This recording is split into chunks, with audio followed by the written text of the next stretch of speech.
Hello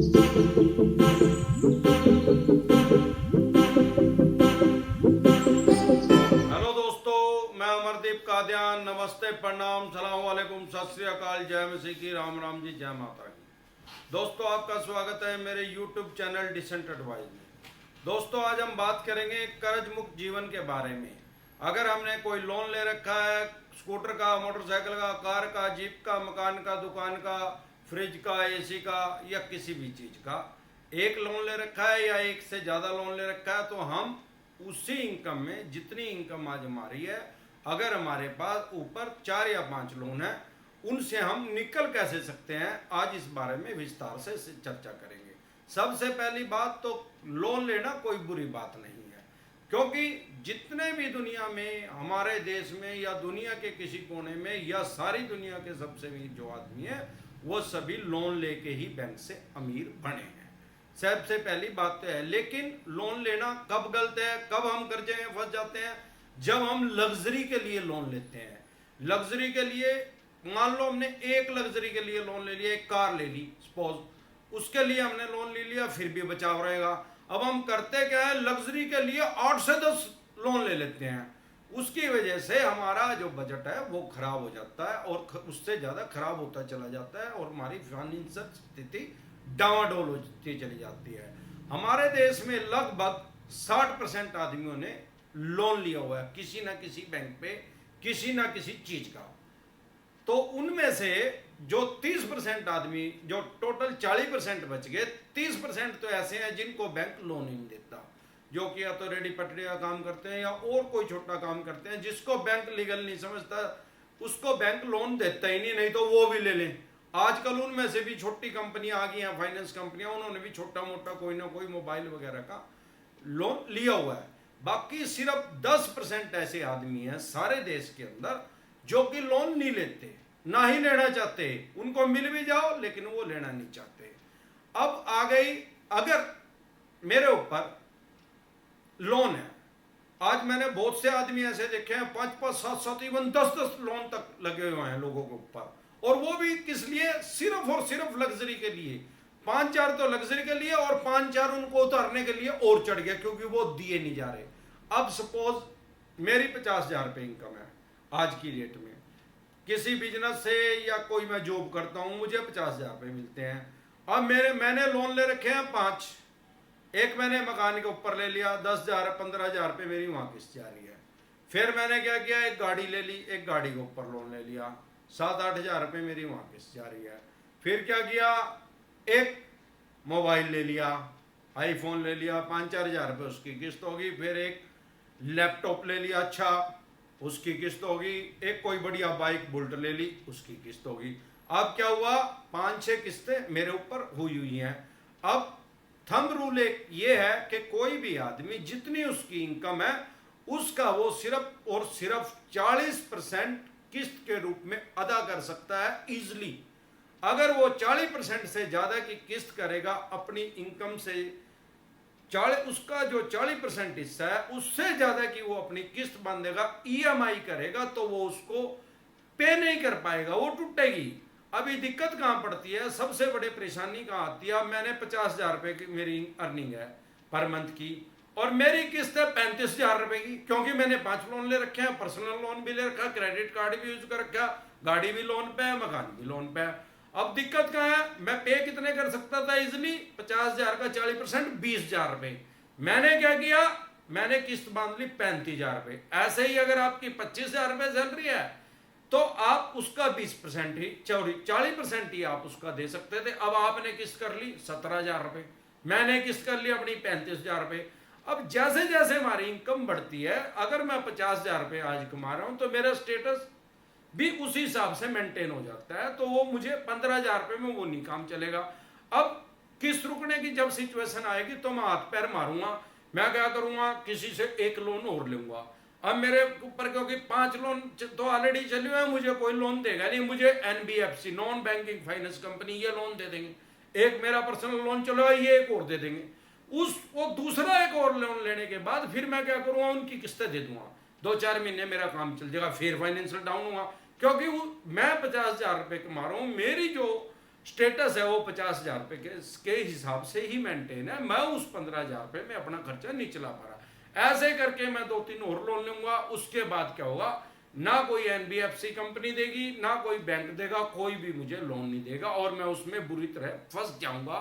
उस trap से मुझे निकलने के लिए क्या करना चाहिए? सबसे पहले अगर हमें कर्ज मुक्त होना है तो आज ही हमें एक प्रण लेना पड़ेगा कि मैं आज के बाद कोई लोन नहीं लूंगा। आज के बाद मैं कोई बैंक से, किसी फाइनेंस कंपनी से कोई कहेगा ना भाई साहब आधे % पे मैं आपको लोन दे रहा हूं, मैं लोन लूंगा ही नहीं।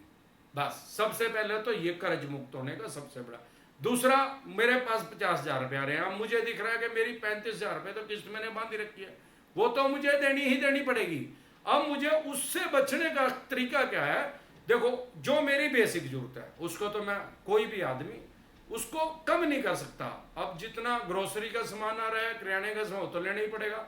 जितना अगर मैं 3 किलो दूध ले रहा हूं तो 1.5 किलो में मेरा काम नहीं चलेगा। जितना मैं बिजली का बिल है उतना तो बिजली का बिल आएगा ही भैया। मैं पहले ही कोई बहुत ज्यादा थोड़ी फूक रहा हूं उसको। ये तो होगी हमारी बेसिक जरूरत। जितनी मेरे बच्चों की फीस जाती है, मैं उनको जाके कहूँ स्कूल वालों को भाई साहब एक कम कर लो, मैंने तो किस्त देनी, मैंने तो दिक्कत, वो तो करेंगे नहीं। और मैं वो स्कूल भी उनका चेंज नहीं करूंगा, क्योंकि वो भी मेरा स्टेटस सिंबल बन गया कि मेरे बच्चे स्कूल में पढ़ते हैं, वो फीस भी मुझे इतनी देनी। तो मैं अपना खर्चा कहां से बचा सकता हूं? मुझे क्या करना चाहिए? अगले 6 महीने के लिए अपनी कार को खड़े कर देना चाहिए। अब क्या होगा, जो मेरी गाड़ी है वो मेरे 4-5 हजार रुपये महीना का उसमें खर्चा है एवरेज, क्योंकि उसमें डेप्रिसिएशन भी है, सर्विस भी। अब मैं 6 महीने गाड़ी नहीं चलाऊंगा तो मुझे 6 महीने सर्विस भी नहीं करवानी पड़ेगी। नहीं चलाऊंगा तो टूट फूट भी नहीं होगी, नहीं चलाऊंगा तो तेल के भी पैसे बचेंगे। उसमें मुझे एवरेज 5 से 6 हजार रुपये पर मंथ की उसमें जो है उसमें बचत होगी। तो मुझे वो क्या करना है, वो 5-6 हजार रुपये अब तो उधर से बचाने हैं। और जो मेरे लग्जरी के खर्चे हैं, जो मैं लग्जरी बार होटल में खाना खा रहा हूं या कहीं घूमने जा रहा हूं, उनको अगले 6 महीने के लिए रोकना पड़ेगा। उससे क्या होगा, 2-4 हजार रुपये मेरे पर मंथ के वहां से भी बचेंगे। तो लगभग मेरे 7-8 हजार या 10 हजार रुपये मेरे मंथ में बचने लगे।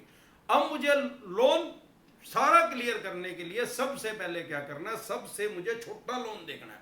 सबसे छोटा लोन कौन सा है? सबसे छोटा लोन मेरा होएगा जो पाएगा या तो मोबाइल का होगा या लैपटॉप का होगा। मुझे क्या करना चाहिए, वो जो 7-8-10 हजार रुपये जो भी मैंने मंथ में बचाए हैं, किस्त तो अब मैं भर ही रहा था उसकी, अब भी मुझे भरनी है, वो 8 हजार रुपये उसके एडवांस जमा करवा देने चाहिए। अगर वो प्री पेमेंट नहीं लेते हैं किसी वजह से, तो मुझे एक सेविंग अकाउंट मेरा होगा या मुझे खुलवा लेना चाहिए, वहां पे मुझे वो पैसा जमा कर देना चाहिए। अगले 6 महीने में क्या होगा, 8-6-48 लगभग 50 हजार रुपये मेरे पास इकट्ठे हो चुके होंगे, क्योंकि मैंने अपना खर्चा थोड़ा रोक लिया है। वो 50 हजार रुपये जब मैं उस फाइनेंस कंपनी को दे दूंगा जहां से मैंने लैपटॉप या मोबाइल लिया था, मैंने चाहे 1 लाख रुपए का आईफोन लिया था, उस 6 महीने में तो मैं किस्त दे ही रहा हूं, तो क्या होगा, वो 50 हजार रुपये देके एक लोन तो मेरा हो गया खत्म। अब मेरे लोन थे सपोज 5, अब एक हो गया खत्म। अब इस 6 महीने में मुझे कार के बिना रहने की भी आदत पड़ चुकी है, क्योंकि मैं 6 महीने से बचत कर रहा हूं, और उस बचत करने की भी आदत पड़ चुकी है, क्योंकि कोई भी हम काम करते हैं, अच्छा है बुरा, पूरे 40 दिन अगर हम उसको कर लेते हैं तो 40 दिन में हमें उस काम की आदत पड़ जाती है।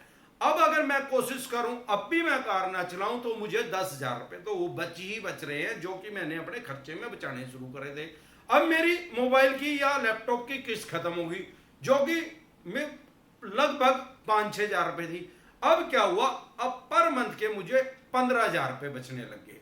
अब मुझे क्या करना चाहिए, सबसे पहले पर्सनल लोन जो मैंने 2 लाख रुपए का लिया था, अब मैंने वो आज ही तो लिया नहीं था, एक आधा साल वो चला भी गया होगा, 5-7-10 हजार रुपये उस महीना उसकी किस्त होगी। वो किस्त और प्लस वो जो 15 हजार रुपये है, भाई साहब 4 या 5 महीने में आपका वो दूसरा लोन भी साफ है।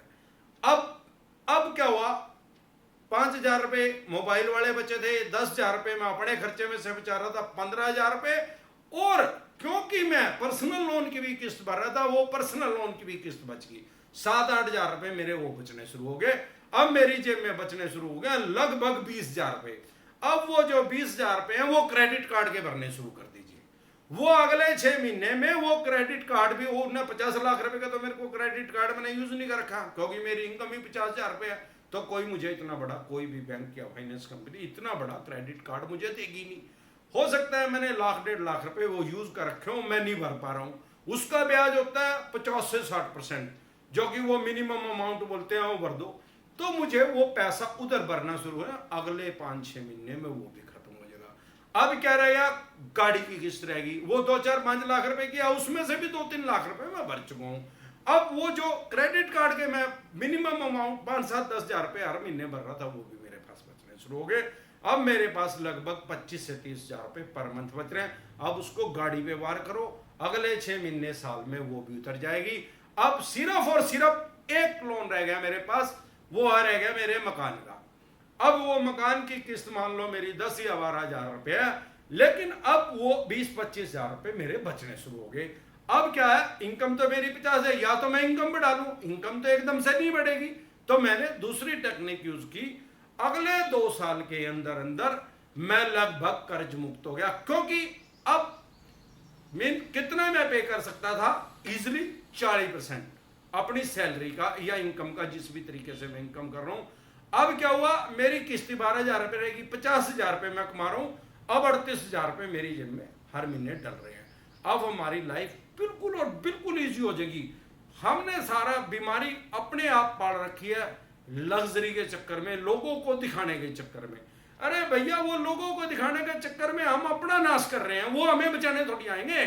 अब मैं बहुत से ऐसे आदमियों को जानता हूं, एक गाड़ी लेते हैं, उसका 5 साल का लोन करवाते हैं, उस लोन में मरे पड़े हैं, वो उनसे ईएमआई दे नहीं जा रही, बड़ी मुश्किल से दे रहे हैं, बचत करके दे रहे हैं, लेकिन क्या कर रहे हैं, जब 3-4 साल उस गाड़ी को हो गए, यार ये तो पुरानी हो गई, यार इससे बड़ी ले लेता हूं, अब उसको तो बड़ी तो मिल ही जाएगी यार। जब उसने 4 साल वो टाइमली उसको पे कर दिया, तो वो बड़ी ले लेगा। उन 5 सालों की ड्यूरेशन में वो क्या करता है, उसको बहुत ज्यादा चलाता नहीं, क्यों, उसका बजट सेट है, वो एवरेज उसमें मेंटेन नहीं, ना उसकी कभी वो टंकी फुल करवा रहा है, ना उसको रोज गाड़ी वो चला रहा है, चला भी रहा है तो मिनिमम चला रहा है, कोशिश कर रहा है तेल बचाने की। वो तेल तो बचा रहा है, लेकिन उसको ये नहीं पता कि डेप्रिसिएशन हो रही है, भाई ये तो खड़ी खड़ी घिस रही है, इसकी मार्केट वैल्यू कम हो रही है, हर साल आपको बीमा करवाना है, उधर से बैंक आपसे ब्याज ले रहा है। जो बैंक ने 5 लाख रुपए का लोन दो तो 7.5 लाख रुपए ले लेंगे भाई साहब आपसे। तो क्या करते हैं, एवरेज लोग क्या करते हैं, उसको खड़ी कर देते हैं। वो सोचते हैं यार अगर किस्त रोक दी तो बैंक आज नहीं तो 2-4-6 महीने मेरी छीन के ले जाएगा, मेरी मोहल्ले पड़ोस में बेइज्जती हो जाएगी, भाई इसकी तो किस्तों पे थी, इसकी तो चली गई। और फिर वो क्या करता है, वो तेल की बचत करने शुरू कर देता है। जब तेल की बचत करता है, वो खड़ी रहेगी, वो खड़ी रही, वो 4 या 5 साल में ज्यादा से ज्यादा, मैंने बहुत आदमियों की देखी है, 15-20 4 किलोमीटर चलेगी, बस उससे ज्यादा चली नहीं।